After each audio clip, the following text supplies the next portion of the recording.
Yo, what it do, Bears fans? It's another Tuesday night, man. We getting to it. Got a pretty exciting show to get to. It's the start of the training camp, man. You know what it means. You know how it That's goes. right. About to get into it today. My boy AC. Let's get it.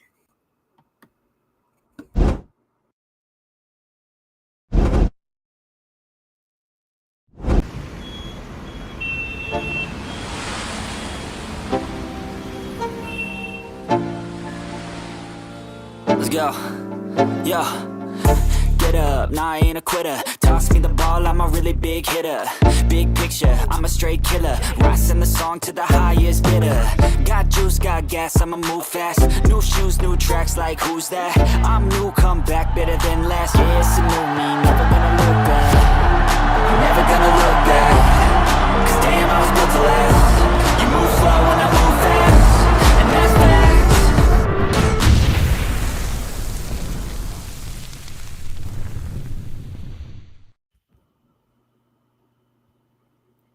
What it do, Bears fans? It's your boy KB and AC back at it again on another Tuesday. Hey, man. Said, man, it's training camp, baby. It's the start. We finally got some real news to talk about, man. I'm excited. AC, how you feeling? Yeah. What can you say? It's the first day. Not a lot going on. Feeling good, man. It was nice. I was out, Uh-oh.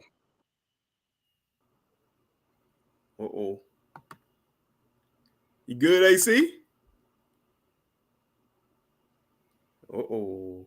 I think he's lagging. I think my boy is lagging. Yeah, I'm excited to get press conferences today, flagging. I think so, bro. We had Ryan Poles talk. We had Ben Johnson talk, and hop back in, man. You can tell me how I'm doing. All right, bro. Talk about Ryan Poles a little bit. All right, man, real quick. My boy AC having a little rough go of it, man. We trying to get things figured out on his end. Today, man, we had a couple interesting things pop up today. Ryan Poles came and had his presser, real short, real to the point, probably around 3 to 4 minutes. Didn't answer questions about the new contract. Got to a couple new signings, which was very interesting to see. It was very dope that he name dropped those two players right away. Then we, kind of got to the Jaylon Johnson situation and explained that Jaylon Johnson hurt his leg outside of the training. So right now he's on the NFI list. Hopefully we'll have him back soon. And for right now, it didn't seem like it would be something that is gonna progress all the way to week 1 or have him out for an extended period of time, which is a little interesting because you had the tidbit of Jaylon Johnson quite possibly wanting to know something about a contract situation. Just recently, a list was put out where they showed the top cornerbacks at the position and the pay, and you gotta look at it. Jaylon Johnson is one of the, you have to say, top 10 best corners in the league, and he was nowhere on that list. And this is from a money standpoint. So, he had the little interview where he said that it could be something that's brought back up and looked into. So you got that popping up at a real interesting point, which brought a talking point up of maybe it was something else going on behind the scenes. Maybe Jaylon Johnson could have a holdout type situation with Jaylon. But my boy AC back in. AC, man, you good? I think so. I hope so. I just backed out and backed back in. My connection says it's good. I'm not sure what happened, but yeah, you go ahead and continue talking about Jaylon, the situation, or I don't know if it is a situation. Go ahead. Yeah, man. Like I said, man, it was interesting about the timing of it. He had recently just been on a show, gave an interview where he brought up the payment and the guarantees and all that. So it was interesting to see that he went on the NFI list when he did, because now it kind of makes it look like, oh man, I might be trying to hold out. But I don't think that's the real situation. I think what Ryan Poles came out and said today is more what the truth is. He hurt himself practicing training outside of Halas. It happens. Like I said, it didn't seem like it'd be anything that'll hold him out for any long indefinite time. So it's going to be a waiting game, man. It's going to be a waiting game. Well, I was listening to Cap and J Hood this morning.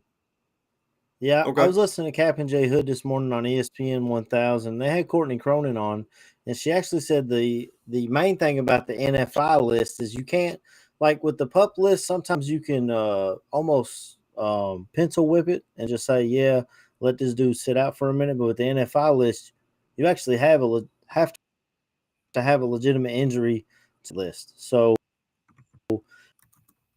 when it came out and Bears fans started, we start grasping at straws. He went on the Rich Eisen show and he said, talk about my highest paid corner at this point or something. I think it's all good. He kind of mentioned it in passing. I don't think it's a holdout type situation. It's because obviously, like I said, to be put on that list, you have to have a legitimate injury. They can't just say quad tightness and stick you on there. So I don't think it's anything to look too deep into. He did say a few weeks, which is a little concerning because we have preseason games coming up. I don't know how much he would have played in the preseason, but it's a whole new system, man. It's Dennis Allen. You're doing man-to-man coverage, and he's going to be expected to travel with the wide receiver one when the season starts. So he really needs to get these reps in with this new defense. But Jaylon's been nothing but the consummate professional since he's been here. The only time we ever saw him really do anything out of line was when he wanted a new contract, and they stuck him on the pup, and he got his new contract. He got his money, and he continues to do what he does. Some media type and some former players don't really like him speaking his mind on podcasts, but hey, we as fans love that insight. You know what I'm saying? Absolutely. And like I said, man, with the Ryan Poles presser, man, like I said, it was real quick and to the point. Like I said, he name dropped two signings that got brought in today. Said they would be going live in the next 20 or so minutes, pretty much. The one kid, I said the kid's name, the one guy, because we're pretty close in age. To Capone, I can't say that dude's name. Nothing. The other one is Trey Flowers. Spelled out. Yeah. Yep. I saw it spelled out, and I was like, I'm not going to attempt that one. But yeah, Trey Flowers, I got that one. Trey Flowers is easy. We got that one. And it was interesting. I seen a video get dropped on the Trey Flowers and the I want to say it's Kpassagnon. I think the K is silent. I think the K is silent. Let's say the names. Yeah, Tanoh. We'll just go with Tanoh.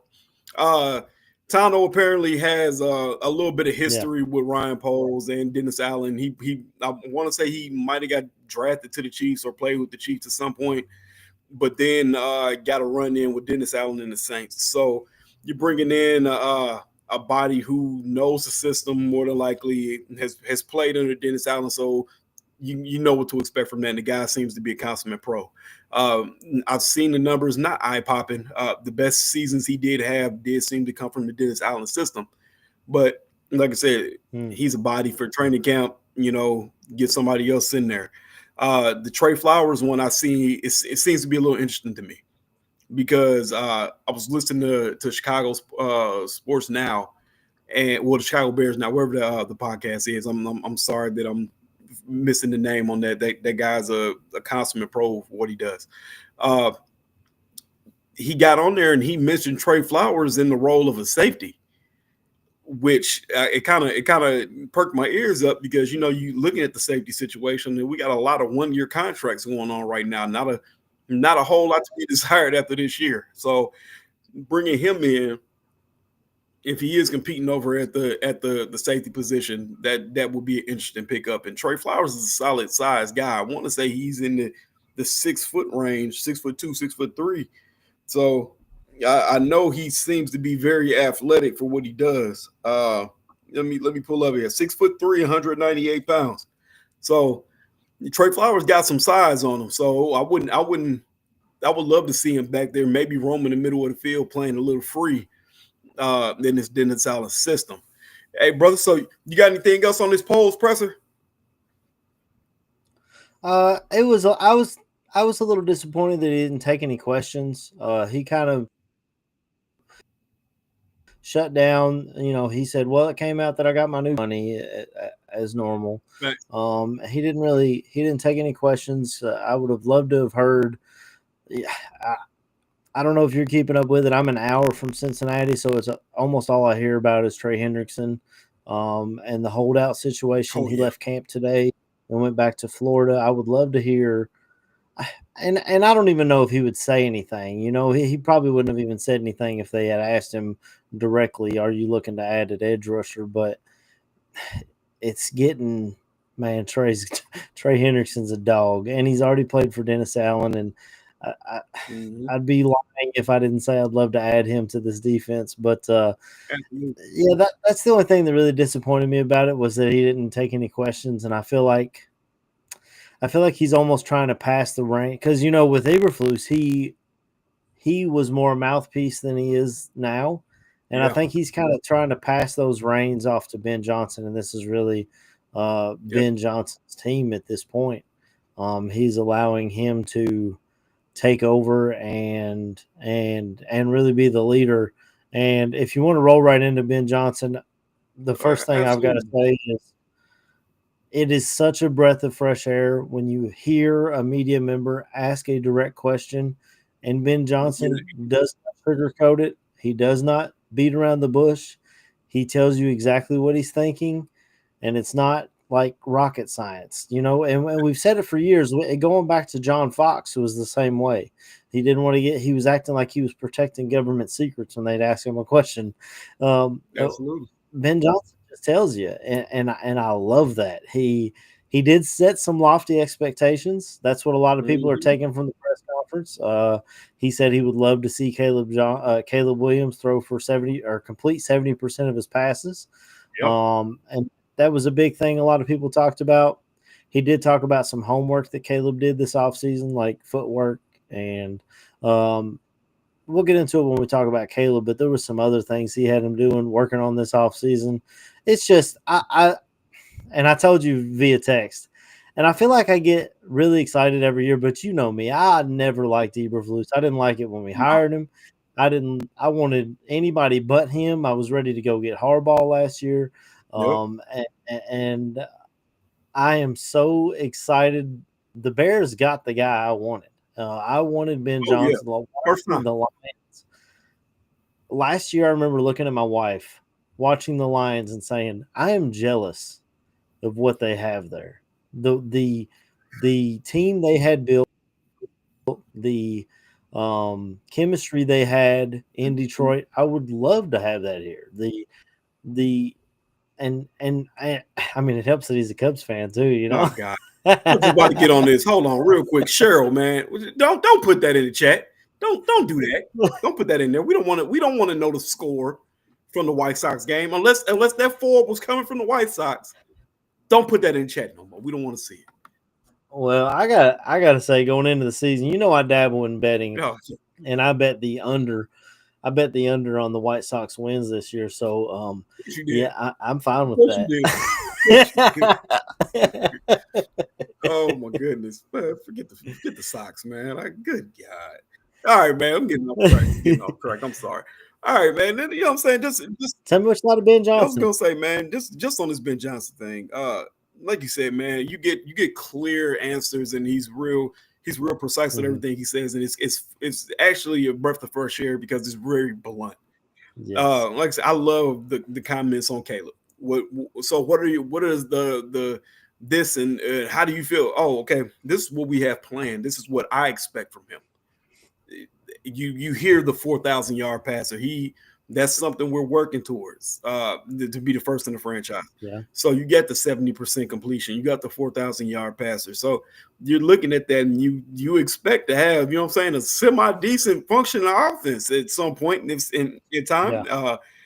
He even got on to being the guy, being the head over everything, and how he knows that he has a strong coaching staff that he can go back to. He brought up Dennis Allen. He brought up the Richard Hightowers of the world, and leaning on them when he really needs to say, how do you do this? Mm-hmm. And hearing that, because you hear a lot of the coach speak and we're all one cohesive unit and blah, blah. Like, no, it was, nah, man, look, if I don't know what I'm doing, I'm going to go ahead and go holler at Dennis Allen about some things. Man, I pull Rich Hightower into the office. If he's walking past, I need to figure some stuff out. So hearing him say, like, man, he doesn't know it all, but he has a plan still. Oh, man. Mm-hmm. Mm-hmm. You're humanizing yourself in the eyes of us lowly fans, and I'm enjoying it. Go ahead, AC.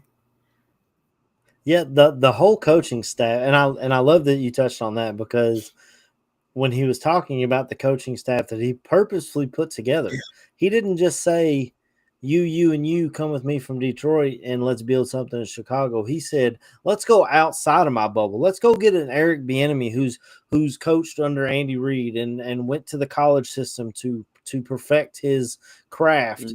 And we heard the players all last year talking about, I want to be coached hard. I want to be coached hard. I want to be coached hard. They're getting it now.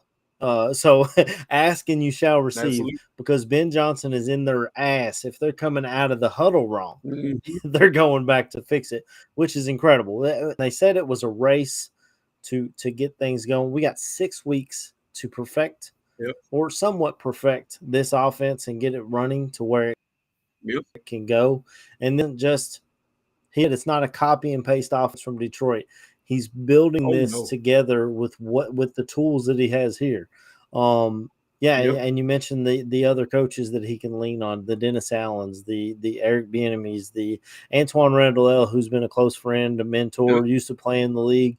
I'm trying to think of who else. Like you said, Richard Hightower, who's been around the league for a long time and been on a lot of coaching staffs. And and when we – I don't want to continue to harp back on the former coach, but what he put together seemed more like a good old boys network. Hey, you're my friend. I mean, and Eberflus had coached for 20. He had 20 plus years of coaching experience, and he name dropped Nick Saban, which is fantastic. But he was just never. Ben Johnson seems like the mastermind, man, and the best thing is, like with Eberflus, if it worked under him, the offensive coordinator is going to get a head coaching gig, and you're back at square one learning another offense.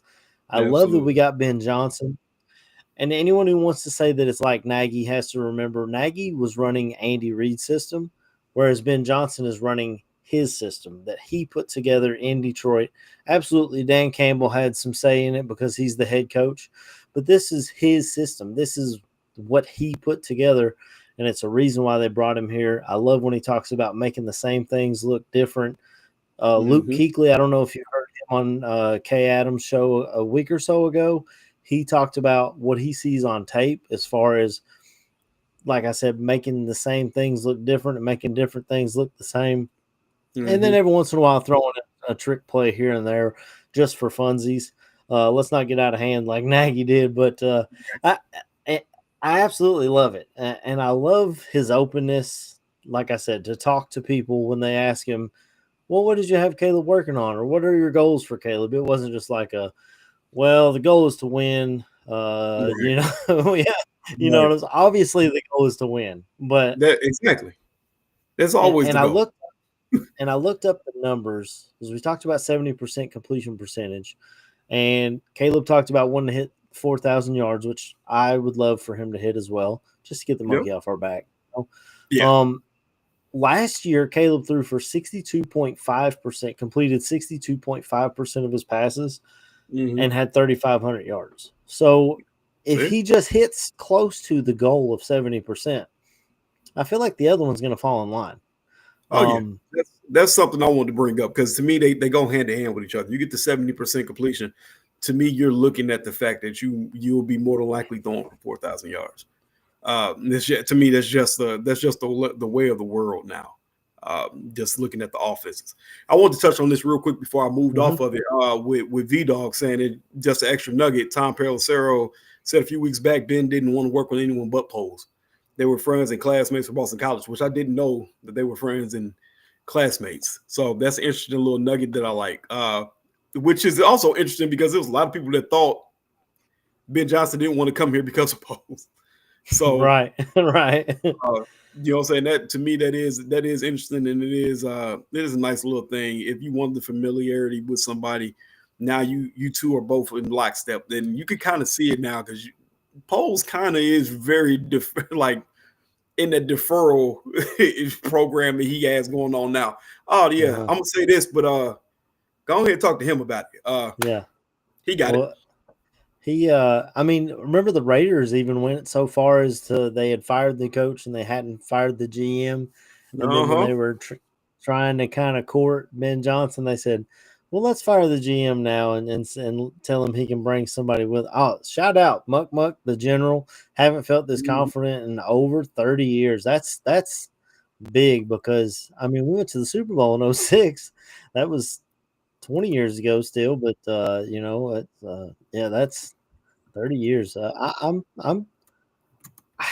telling you, I'm drinking the Kool-Aid, brother. I just tip my pinky in and taste it. I'm chugging it. Well, while we got people in the chat, we got to remind everybody to like, comment, and subscribe. And when you do that,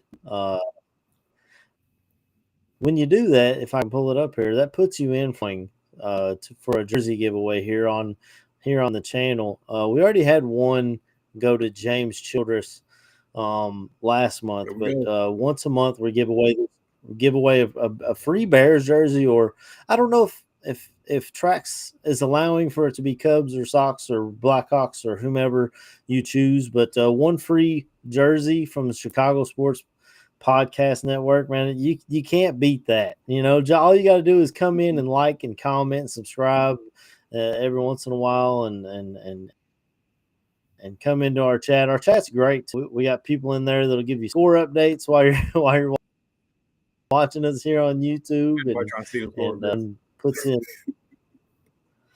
Well, I mean, sometimes, you know, yeah, 70% is a good challenge.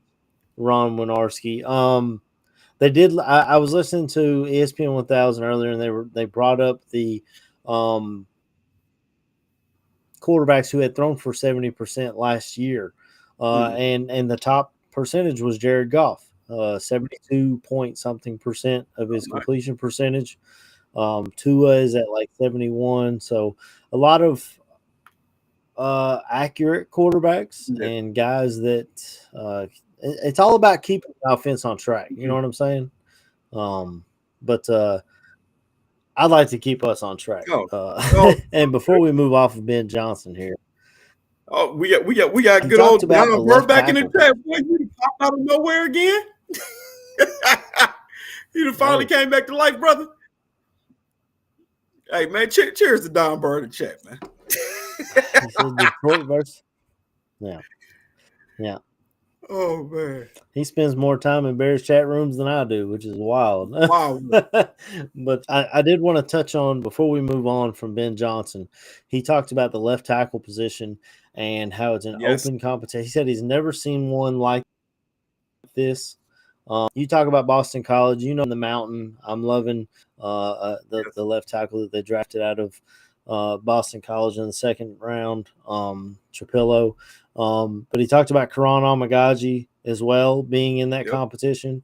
And he did say that Braxton Jones, just because he started, does not have a leg up in the competition. It's wide open. Absolutely.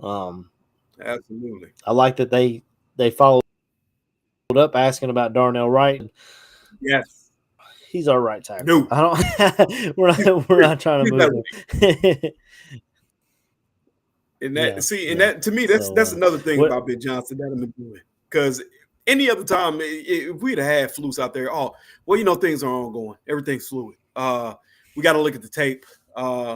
We gotta. It's all on the table. In the words of Matt Nagy, right? Everything's on the table. In the words of Matt Nagy, we gotta know the whys to things.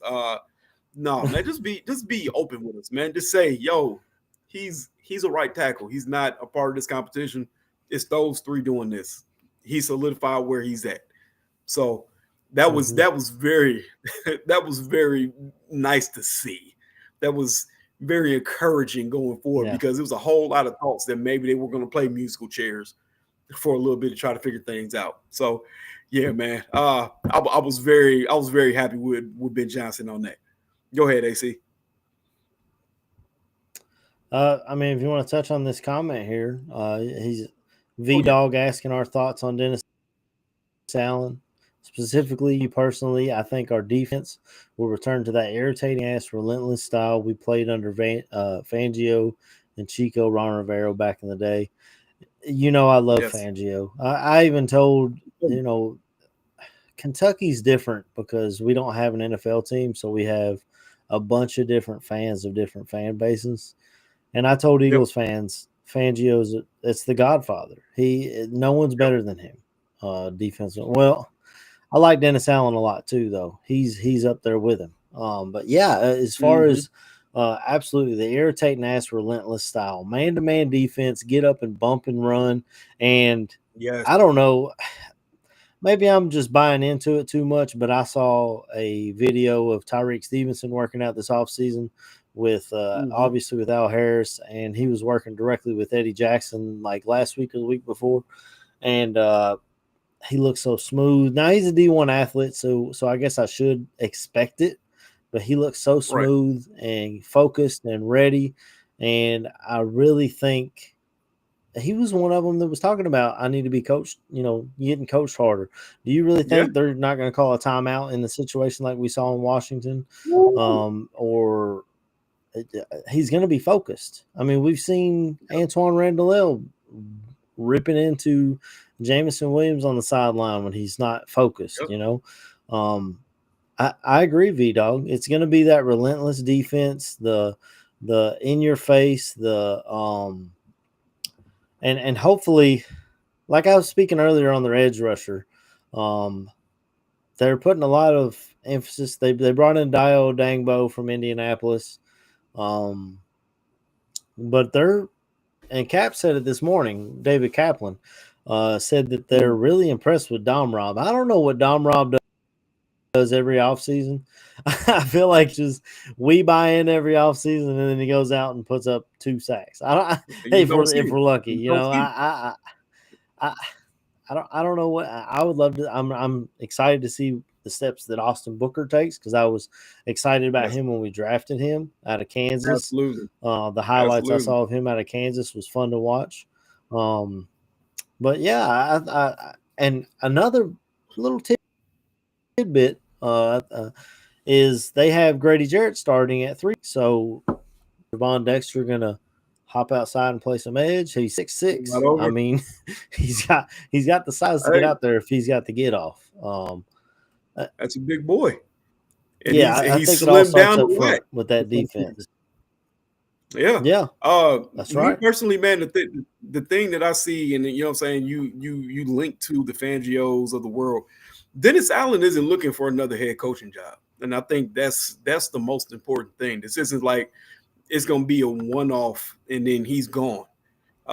Dennis Allen was a head coach for some time and it didn't work out for him. So now you're looking at somebody who can focus back in on his craft and then solely be what he's made to be, just like how Fangio was. Fangio was a hell of a DC, but like you said, probably one of the best in probably NFL history. Absolutely. If you want to look at it. Head coach wise, it just didn't work out for him. It's a lot of responsibility to handle. It's a lot of pulling you away from what you like to do. And I think Dennis Allen kind of suffered those things. I think Dennis Allen got put in a position where he probably wasn't necessarily ready for. but he had to take it in stride because, hey, how do you pass a promotion? So Absolutely. I absolutely believe with him focusing in on defense, you're gonna see a very, very hungry defense coming out. That scrappy style with the bump and run is gonna be fun to watch. That being said, man, let's roll into a little bit of the Caleb talk. I know we talked about this in text messages, man. We kind of got a couple things picked up from the Caleb presser. Caleb talked about the homework. He talked about the footwork, the change of mechanics that, you know what I'm saying, Ben Johnson gave him. He also spoke about his relationship with Ben Johnson, how they would keep in contact over the summer. He said most of the time we didn't talk football, we just talk life, which is big. You want to get that established relationship with your head coach and your quarterback, and it seems to be that's what they're doing and taking it in stride. Caleb had always kind of seemed like he wanted Ben Johnson in Chicago. I think he knew the type of coach Ben Johnson was, and I think he's getting what he wants. What do you think, AC? What you got going forward? Yeah, I loved when he talked about the homework, the footwork. We've noticed it, just sitting on our couch at home. And a former co-host of ours on another show, Jordan Silvera, put up some plays of Caleb kind of getting happy feet in the pocket and getting sacked with the game on the line against Minnesota. The kind of stuff that needs to be coached out of him. He's a deep ball hunter. He's hunting for that deep play, and sometimes you just gotta, hey, Komet's open over the middle. Just drop it to him. You know what I'm saying? So that's the biggest coaching thing I think that Caleb has to take to is sometimes the big play is not there. Let's take what's given to us. He talked about and I'm assuming I think they've worked under center, which is probably Caleb's first time being under center since high school. Are they even doing that in high school anymore? I know I saw a video of Gruden talking to Jackson Dart and asking him about a cadence or a snap count, and he said, "This is it." And he said, "For 4 years you've been clapping." He's like, "Yeah." So it's not only Caleb dealing with these having to learn how to be a professional quarterback. Exactly. This is a new age of quarterback. The game is changing and evolving.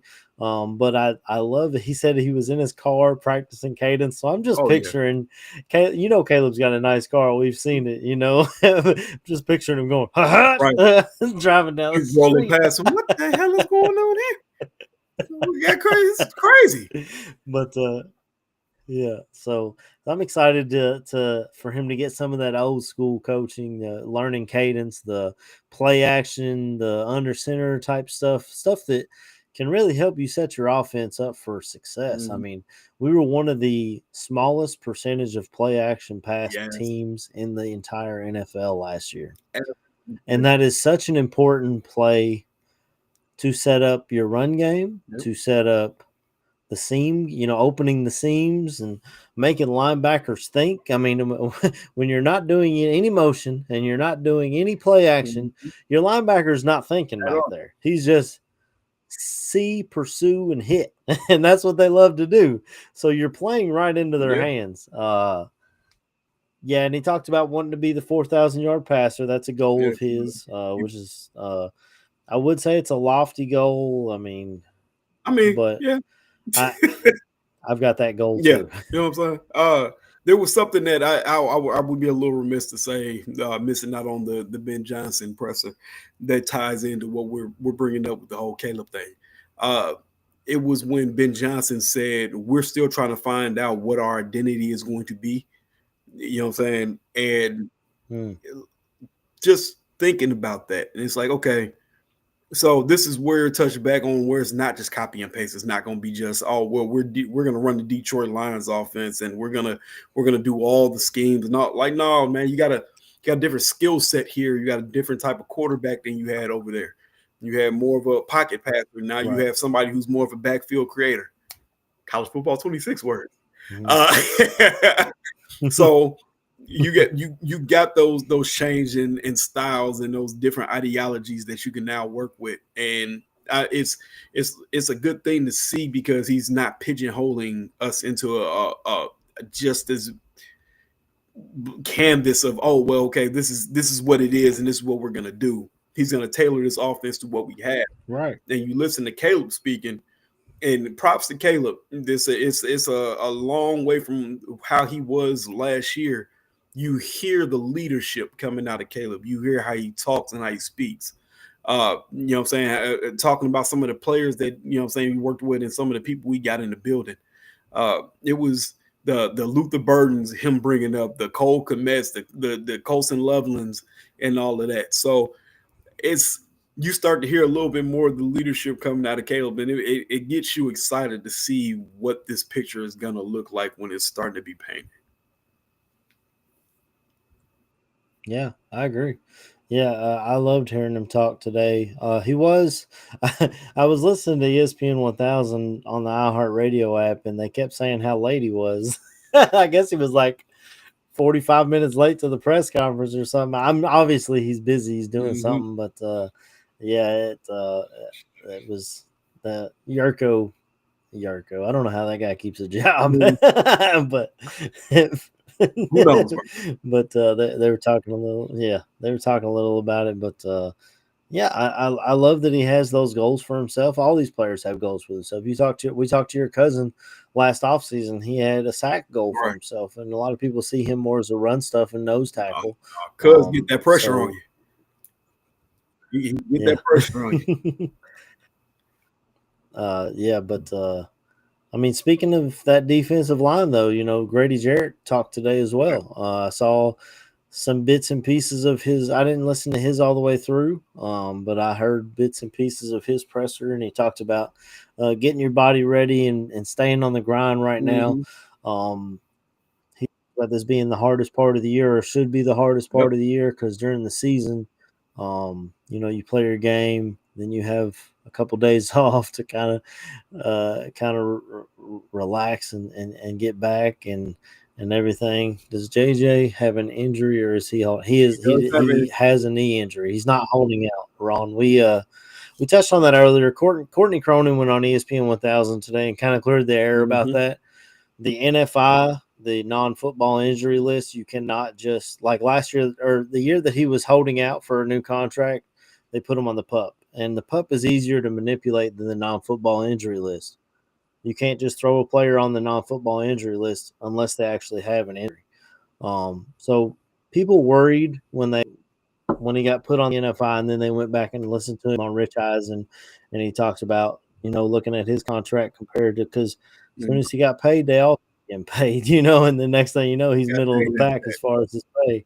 But I don't think it's a holdout situation, Ron. No. I don't think it's what we're dealing with at all. I think it's a legitimate injury, and Poles talked about it being a knee or something while he was working out. You know, staying in shape. These dudes got to stay in shape all year long. You know, we only see him a few months out of the year, but KB, you know, you got family in the league. They're working out year round. Yeah. So just to touch on the Grady Jarrett thing, he spoke on how, you know, he was you don't have a ramp up situation in his eyes. It's you go balls to the wall right from the beginning. You got to callous your body up. That's how you make it through these long seasons. I understand where he's coming from. If you come out going as hard as you can, yeah, some people might say, hey man, you leave yourself open for injury and blah blah. I mean, you could, but also at the same point, you're getting your body ready. If then you start to build that base. If you come in at one point and that's what your best is, at that point, eventually you're gonna get to the point where that's your new base. That's where your floor is, and you're gonna keep going from there. So I think that's what Grady was talking about. They spoke on him being in multiple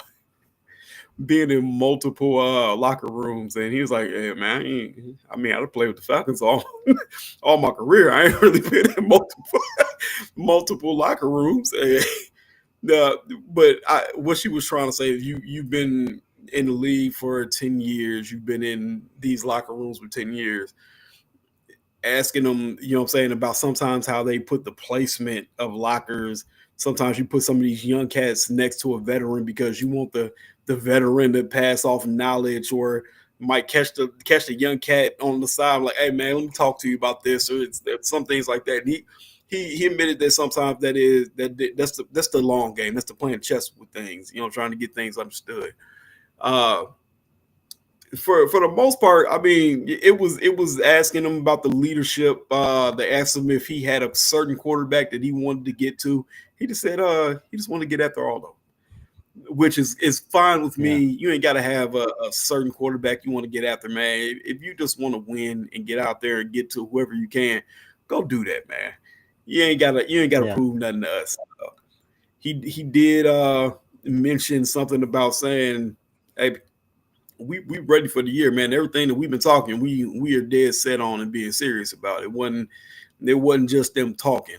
So that was another little tidbit. But the Grady Jarrett interview was kind of, you know what I'm saying? They just asked him a lot of questions of, oh man, you know, you're gonna be a leader type deal. He said flat out, man, look, I ain't want to talk a lot. I'm somebody who likes to lead by example. So hey, we ain't gotta. I guess the talker might just be Jaylon Johnson, or maybe they'll let Kevin Byard be the talker. But he said that's not his style. His style is more lead by example, and he'll let his play do his talking. Good, I feel like we got a lot of guys like that. Yeah, I think so. Can you hear me? Yeah. Go ahead, bro. Yeah, I mean, Andrew's not a big talker. Montez is not a big talker. I don't know whomever is on the other edge is not a big talker. Even I don't even think Tremaine Edmonds is a huge talker. So yeah, I don't know. I think he's a lead by example, and I think we got the guys that need to be led. I mean, you got guys on the bubble. You got Zach Pickens trying to make this roster still. Right. You got, I think Tyler Scott's on the bubble at this point. You know, these are the kind of guys who need to.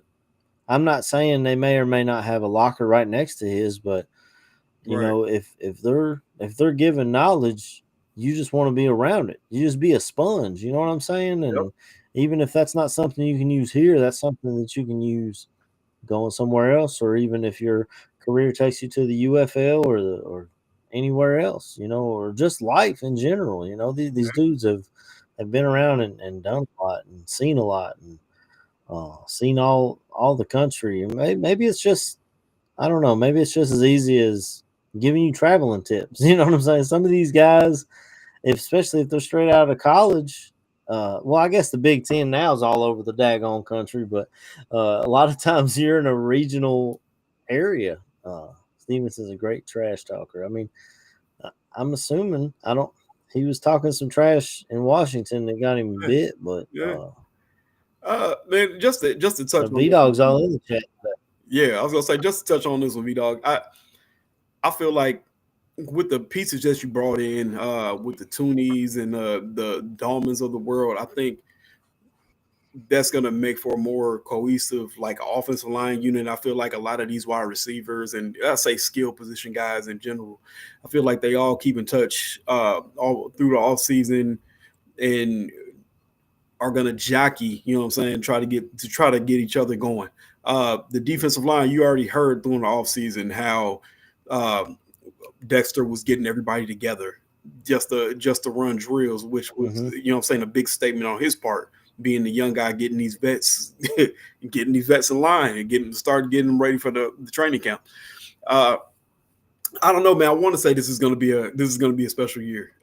You know, we kind of feel that way every year mostly, but something feels a little different about this year, and I'm hoping that we do get a little bit of a quick gelling to happen in here. What you thinking, AC? Yeah, it feels. I want to say it feels different than most years, but that doesn't necessarily mean that we're gonna go out here and win 12 games this year. I mean, look at our division. You got the Lions, who absolutely they lost both their coordinators, but Dan Campbell is still a coach of the year candidate. There's no other way about it. And that roster is absolutely stacked and loaded. So they expect to pick up, get their guys back from injury and roll. I mean, they lost another guy to injury, unfortunately, the other day. Can't remember his name right off the top of my head, but they lost another guy to injury. So hopefully, I'm sure they're hoping that the injury bug is not rearing its ugly head on them again, because they were decimated. They had 16 guys on IR going into a playoff game to try and continue their dreams. And then you've got the Minnesota Vikings, who have the coach of the year, but they've got a legitimate rookie quarterback who's never taken a snap in this league. They do have the best receiver in the league, probably the best receiver room in the league. Yeah. They've got a veteran running back room. They have one of my favorite defensive coordinators, another guy who we talked about earlier. Excellent defensive coordinator, maybe not the best head coach, but excellent defensive coordinator, and his scheme is fun to watch. No, there's no other way about it. But the Vikings are going to look to not take a step back from Sam Darnold, but to continue going forward. And then the Packers are always the Packers, man. They draft. We hate them because they do the things that we wish our guys would do. They draft O-line, D-line, they develop, they keep guys around. I'm not a huge fan of Jordan Love, but I have to admit that he's got some sparks. We'll see how it works. They finally drafted a wide receiver in the first round. Now that Aaron Rodgers is out of town, I'm sure he loves that. But they've got a bunch of wide receiver twos, and then you've got the defense kind of taking shape under that new defensive coordinator over there. So absolutely, Ron, FGB. But even if we have, we've hit all the milestones that we've wanted to see as Bears fans this offseason. Yep. You've got a quarterback going into his second year on his rookie contract. They beefed up the offensive line. Thank you. Finally, thank you. They go and get the offensive mind that we all wanted. They add a little bit to the defense, not crazy amounts, but you add one of the best defensive minds in football to be the defensive coordinator, who I'm going to refer to Tom Brady, who said that was the toughest defense he played against when he was in Tampa Bay. They always had battles against New Orleans, and if you can't take the word of a sure first ballot Hall of Famer with 7 rings, I don't know who else's word you're going to listen to. But I love all the things that we're hitting, but we're in a tough division. Absolutely. This could be the best division in football. Absolutely. I mean, I think we always had that case, man. Even when the Bears aren't playing well, you always got the Vikings that are stepping up to play Green Bay, and then you get the random occurrence of Detroit being good, and then once in a blue moon we'll be good, and all 4 teams will be decent at that point. So I think we're always in the mix to be, one of the top, I'll say, 2 or 3 best conferences in the league. Dante. And then not even just our division, but outside of our division, we got to play the AFC North this year, and is the NFC West, I think. Yeah, bro. So you're playing Rams, you're playing 49ers, you're playing the Bengals, who are bungling, but you play the Ravens, the Steelers, the Browns, and Aaron Rodgers has got that Steelers-Bears game circled on his calendar, I'm sure. Absolutely. So hopefully he comes to town and we take him out. It'd be nice. Dante, is it Purify? Purify? Speaking of Vikings, who's better? Would you rather have signed Grady or Javon Hargrave? Grady. I'm still going with Grady. The age thing doesn't bother me. At the point I'm at, Hargrave was with the 49ers right out the gate, wasn't he? When he left the Eagles. Yeah. He didn't necessarily have the greatest career with the 49ers. You know what I'm saying? Grady, to me, he's what you look for in a leader. Even if he's saying he doesn't talk, he doesn't do all of that, he's still gonna lead. You know what I'm saying? He's a bona fide leader in the trenches, man. I feel like once he says we finna go out there and we're gonna go get him, that I actually listen to what he's saying. Yeah, I feel like you're telling the truth. Yeah, I like Grady boy. too, but I'd be lying if I didn't say I love Javon Hargrove. He was a guy that I liked when they were going into free agency a couple years back. Like you said, he didn't exactly go to San Francisco and light the world on fire, but I'm happy with either one of them, honestly. I do like what Muck said. Still not happy with the edge, but you can't have everything in one off season. We'll have to see what Dio Dangbo can give us, if anything. I mean, some people are seeing him in an upward trajectory. But if he's not the guy, then you've got, like I said, we drafted Austin Booker last year, and they see something out of Dom Robb. And let's not forget, there's still guys sitting on the street waiting on a phone call that are just not wanting to be at training camp right now. You got Jadeveon Clowney's a free agent. You've got my guy is Darius Smith, who I think would be my first phone call, who's a free agent. Matthew Judon, who we missed out on last year. Obviously, Ryan Poles likes the guy, so he didn't just lose his number in a season. Absolutely. Yeah, I mean, we'll have to see how it all shakes out. Maybe want to see how these guys look when they get the pads on, But the off season is not over yet. But it is nice to see get some talk and have some Bears at Halas Hall right now. Absolutely. I was gonna say, man, just to touch on this, man. Like I said, man, it's training camp, man. We're finally getting back to the real throes of football right now.